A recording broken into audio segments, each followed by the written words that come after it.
YouTube just made the biggest algorithm change in over a decade, and while most creators are panicking about losing views over it, this is actually the best thing that's ever happened for your business. If you're already using YouTube to get clients or you want to start, this update was basically built for you, if you know how to lean into it. So today I'm going to break down exactly what changed, why YouTube now favors the kind of videos that actually get you clients, and I'll give you the exact playbook to make sure that your content lands on the right side of the update. All right, before we get to the big change, let's start with the one that everyone's losing their minds over. Because once you see what YouTube actually did here, you're gonna realize it's not as much a problem as a secret opportunity. So back in 2016, this is what your YouTube homepage looked like. 6 videos across, 5 rows deep.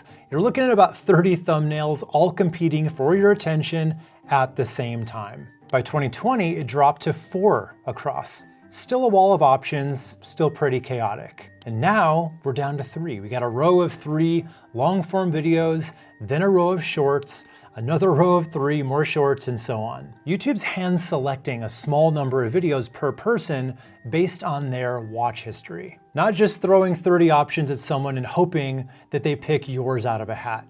And that top row, that's almost always gonna be videos from creators you've already watched. Keep that in the back of your mind for now, we're gonna come back to it. Now, a lot of creators are pretty upset about the new design. Fewer long-form slots, shorts eating up homepage space. But both of those things are actually good for the ones who know how to exploit these changes, and here's why. Fewer slots is a good thing. There's a pretty famous study from back in the day that gave one group of shoppers 24 different types of jam to choose from, and another group, they only gave them 6 types. Now, the group with fewer options was 10 times more likely to actually choose anything at all. They call this the paradox of choice. So when your video shows up on someone's homepage now, there's way less noise competing with it. They're not scanning that wall of 30 thumbnails. They're looking at 3 options that YouTube already thinks they'll like. And what about the shorts rows? Well, they're not the problem people think they are, because long-form viewers who want longer videos are just gonna scroll right past them, the same way that you scroll past a genre that you would never watch on Netflix without thinking about it. People know how to scroll.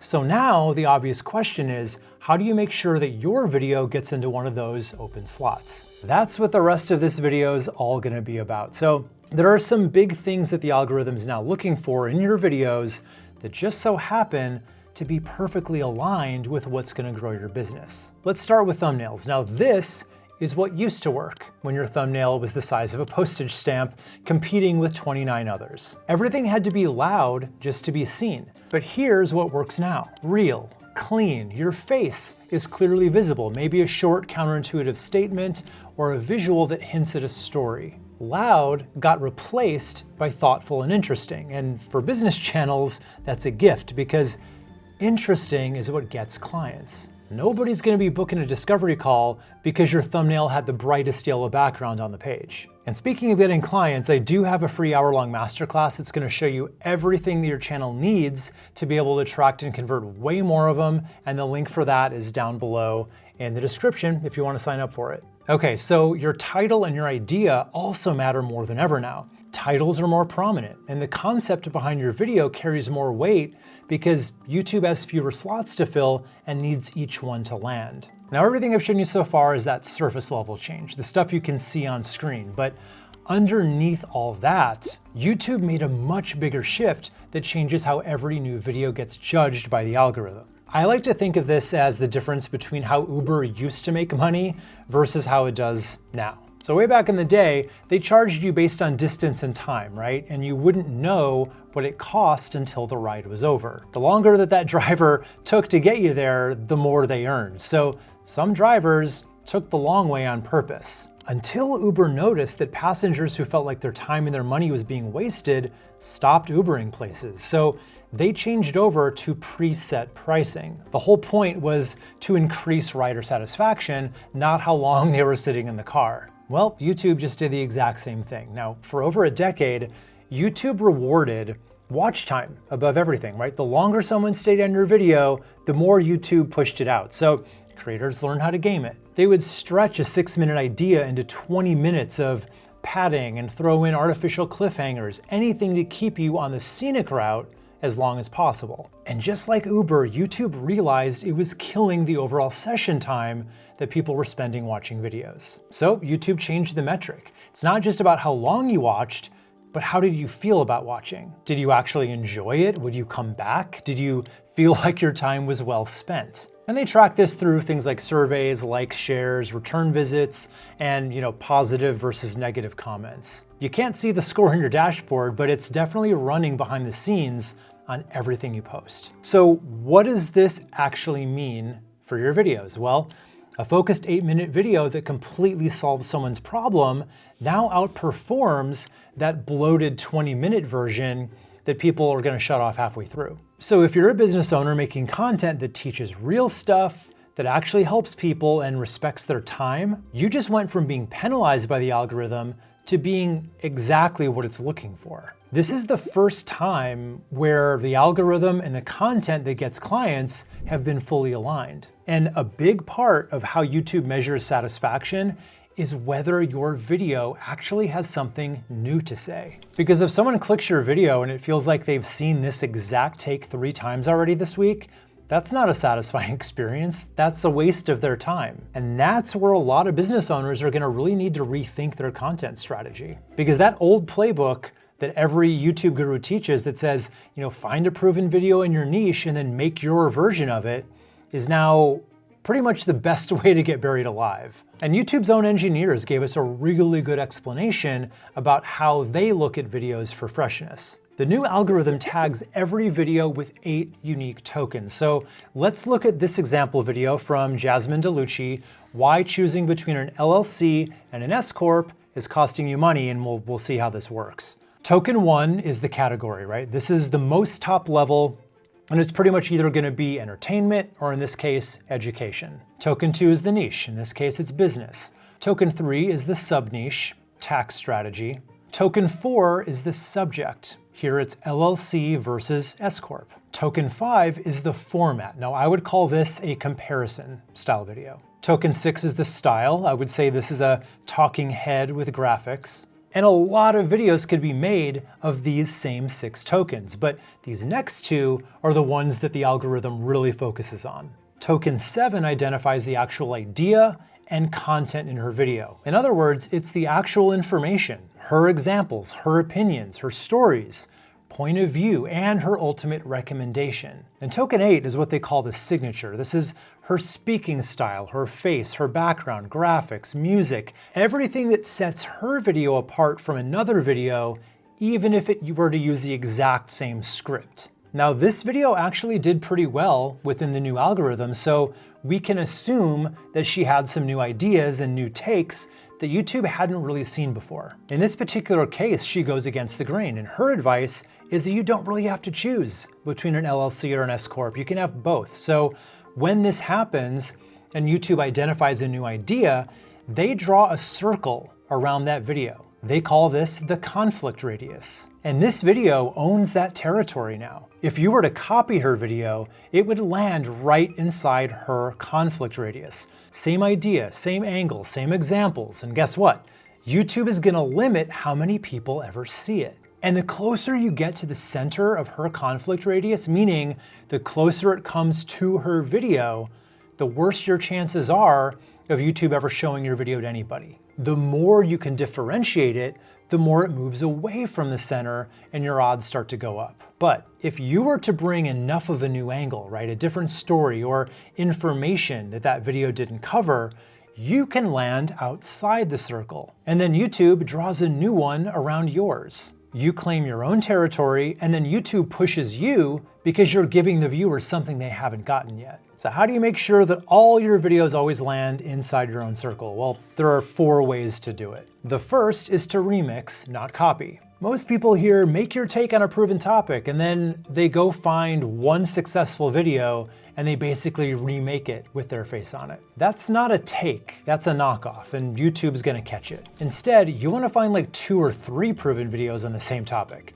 Watch all of them, pull the best insight from each one, then combine those pieces into something that none of them said on their own. You're not copying one source anymore, you're remixing 3. And that combination can create something that the algorithm treats as genuinely new. The second way is the most powerful differentiator that you have, and it's all about teaching from your scars, not from a script. And when I say scars, I mean your own hard-won experiences and takes that only you have because no one else has lived your life. This is what I call the scar scale, and it's the 4 levels of content that you can make, starting from the shallowest to the deepest. S is for surface. These are your pure information videos. This could be a video called LLC versus S Corp. What's the difference? It's the Googleable layer that ChatGPT can answer perfectly in 30 seconds. C is for competence. Think of this like, how does it actually work in practice? A tax strategist walking you through exactly how to file as an S Corp step by step on screen. It's better than the surface level because you're showing, not just telling. But any qualified accountant could give the same walkthrough. So those first 2 levels are very unlikely to land you in your own circle, but here's where it starts to get good. A is for adversity. These videos answer the question, what happens when the common advice doesn't work? This is the tax strategist who says, I had a client come to me after choosing an LLC based on advice from another video. She was overpaying by 11 grand a year in self-employment tax, and I've seen this exact mistake probably 50 times now. And finally, R is for reframe. This is why what everyone thinks about this is completely wrong. And that's where Jasmine's video landed, right? She said, you don't actually have to choose between an LLC and an S Corp. You can have both.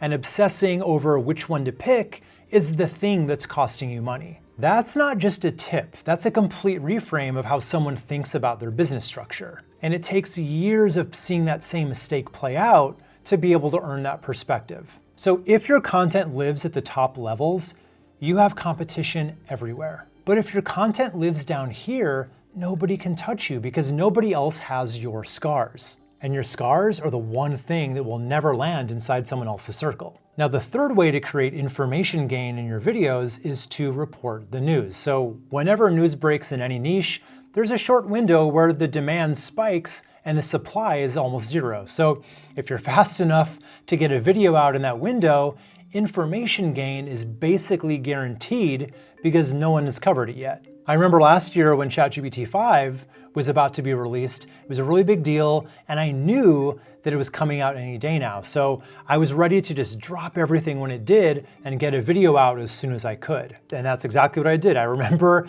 I worked that whole Saturday to get it out on time. And was I the first to the party? No, but I was still able to capitalize on it because I had an interesting angle that hadn't really been covered yet at that point. And guess what? That was my top viewed video of the whole year. And don't worry, you don't need to turn into a news channel.